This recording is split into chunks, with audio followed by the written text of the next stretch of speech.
അലൈക്കും. നമ്മുടെ മുത്തുനബിയെ കുറിച്ച് ഒരു കൊച്ചു കഥ പറഞ്ഞു തരട്ടെ. എല്ലാവരും ശ്രദ്ധിച്ച് കേൾക്കണേ.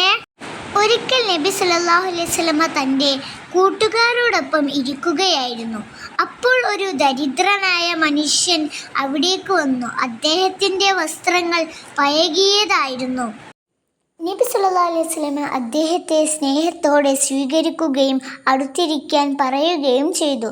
അവിടെ ഉണ്ടായിരുന്ന ചിലർ അല്പം മാറി നിന്നെങ്കിലും നബി സല്ലല്ലാഹു അലൈഹി വസല്ലമ ആ ദരിദ്രനോട് ആദരവോടെ പെരുമാറി.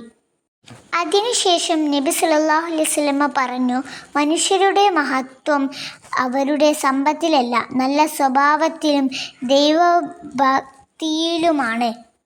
ആ ദിവസം എല്ലാവർക്കും ഒരു വലിയ പാഠം ലഭിച്ചു.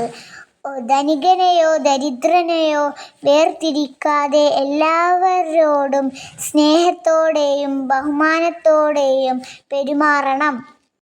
കൂട്ടുകാരെ, നാം എല്ലാവരും നമ്മുടെ നബിയുടെ മാതൃക പിന്തുടരണം. ഇത്രയും പറഞ്ഞുകൊണ്ട് ഞാൻ എൻ്റെ കൊച്ചുകഥ നിർത്തട്ടെ. അസ്സലാമു അലൈക്കും. സബ്സ്ക്രൈബ് ചെയ്യാൻ മറക്കല്ലേ.